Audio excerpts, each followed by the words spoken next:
Hey, what's up guys? It's David here. Um, just a little video today, just an update what's happening. I'm a week away from my trip to Thailand. Next Wednesday morning at 10:40 a.m. I'll fly out. Yeah, so I'll be doing my packing this coming weekend. As you probably know from previous videos, I'm a night shift worker, so I don't really have time to do it on Monday or Tuesday night. Sorry, during the day, because I'm sleeping most of the day. What I got to show you today is an old video from the 1960s. It's in colour. It was released by Pan Am Airlines, and it's about Bangkok. It's very interesting. I found it interesting. You might find it interesting too. The funny thing was that they said the population was 1.5 million. They've done a lot of reproduction since then, haven't they? It's over 10 million now. Anyhow, so I hope you enjoy this presentation, and if you're not interested in it, just click next, watch something else. Yeah, and until the next one, be good, stay safe, love yous all, bye bye.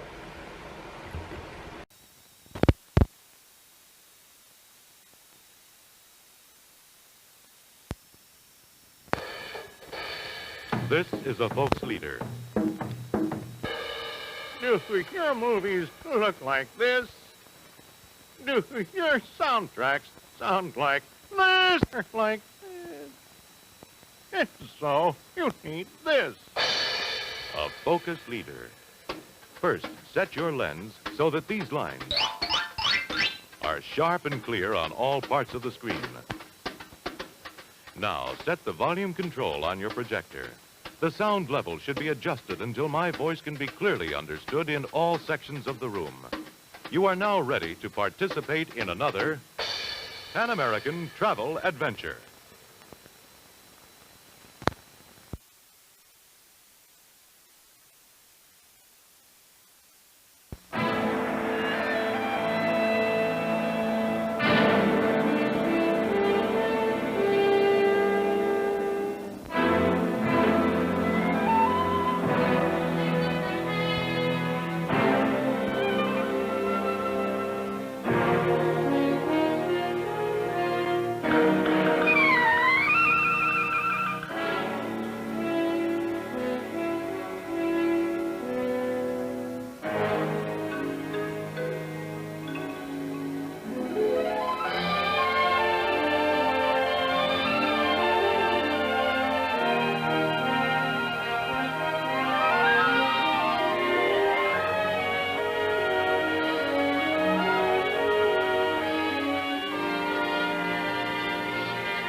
Just one day away by jet clipper lies the fabled land of Thailand. At first glance, one sees the glittering face of a modern metropolis. For Bangkok is a progressive city, the largest in Southeast Asia, with 1.5 million people, the clean and colorful capital of Thailand. You'll be immediately impressed with the Thai people, cheerful, kind, patient, law-abiding, and freedom-loving. In fact, Thailand means land of the free. Crisscrossing the countryside and running through the city like Venetian streets are hundreds of canals that carry 80% of all internal traffic and give tourists an inside look at a unique country.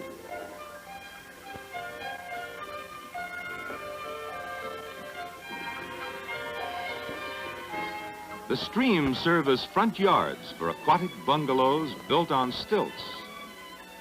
The rivers that branch off in all directions are highways for large and tiny boats, houseboats, motorboats, steam launches, but mostly high-stern little paddle boats.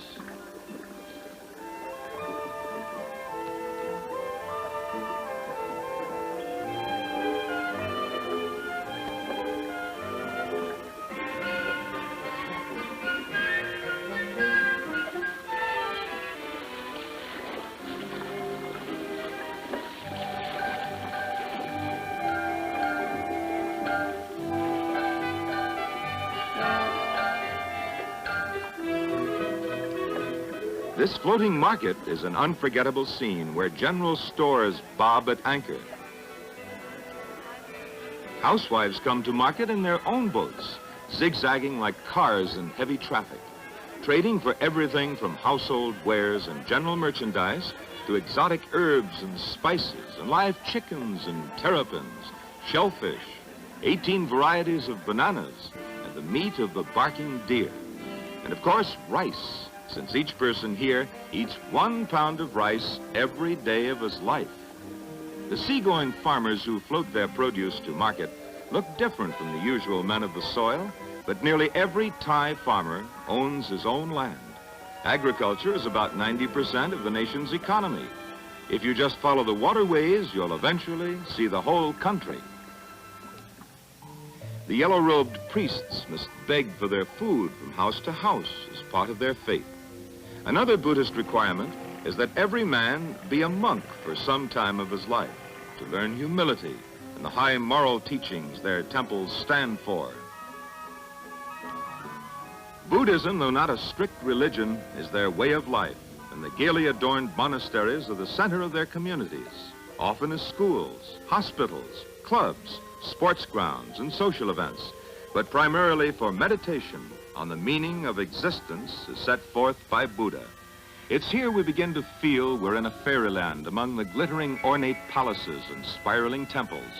No other country represents such a storybook appearance with dreamlike castles decorating the land as sacred memorials to Buddha.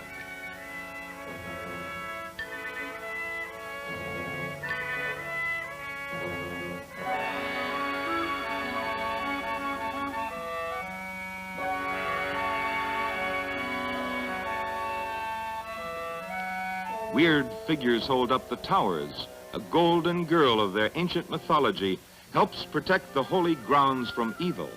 Creatures of all kinds to frighten away the demons. In dancing, too, the forces of good and evil are dramatized. Trained since childhood, the classical performers tell their legendary stories, with each gesture having an established meaning.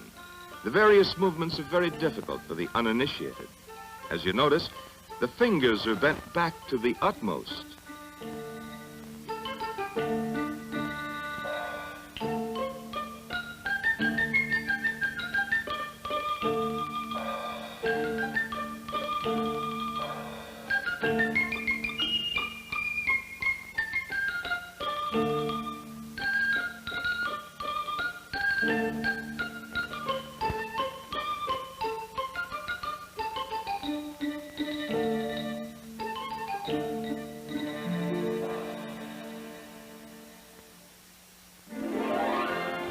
Another place of beauty is found in the young women of Thailand displaying their famous cotton and silk materials designed for their tropical climate.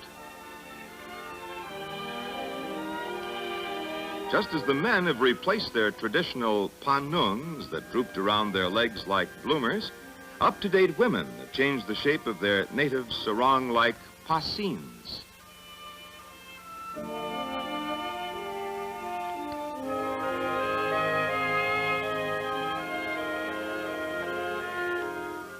The beaches are most inviting, and you can study a variety of types. 90% are Thai, 6% Chinese, Indian, and Malayan. Not many Americans and Europeans, but Western influences are becoming more apparent everywhere. This young woman is busy in the nation's chief industry, silk weaving, world-renowned for its quality.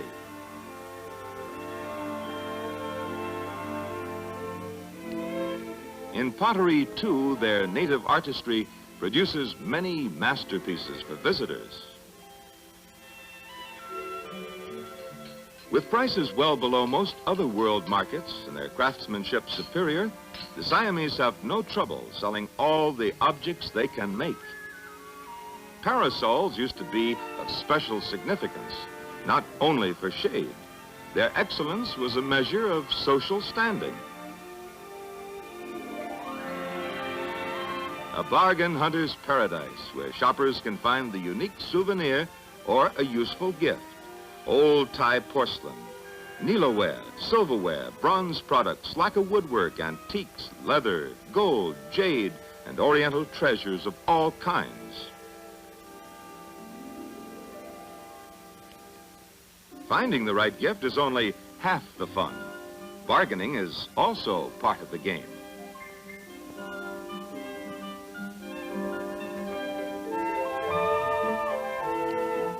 Then one day you discover the perfect present for a particular person.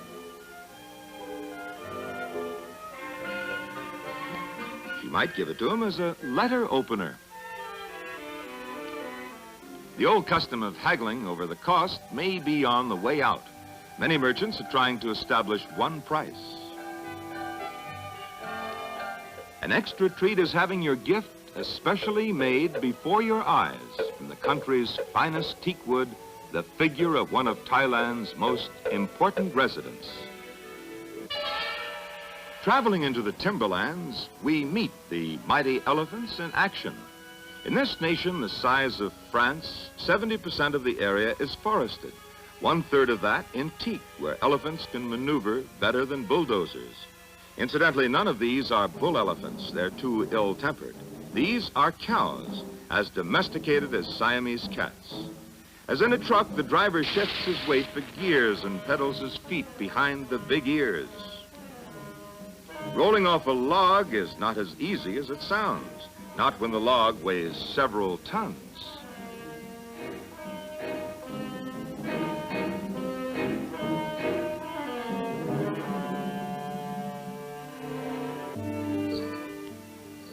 The masculine half of Thailand is not overlooked.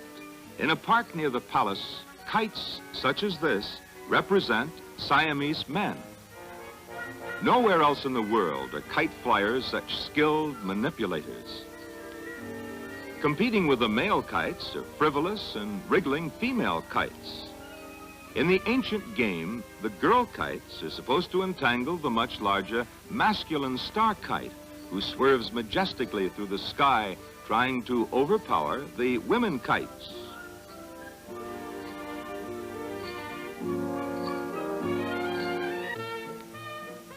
Another sporting side of life you can see also comes from the distant past, the Thai version of boxing. Here is the most punishing type of boxing on earth, where elbows, knees, fists, and feet are freely brought into play.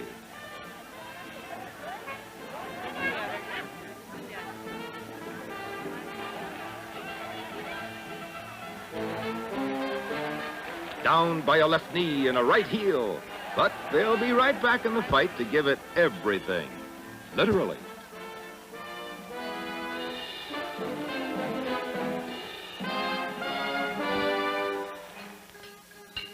This sort of desperate violence was said to be the cost of living during the 13th century, when these Mongol people moved from the Yangtze Valley southward from China.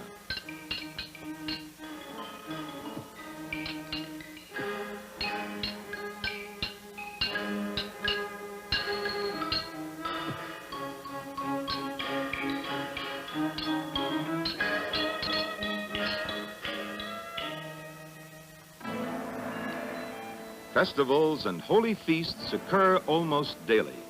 But this procession is a sad event of national importance, the funeral of a high priest, a ceremony to reflect the life, death, and enlightenment of Buddha.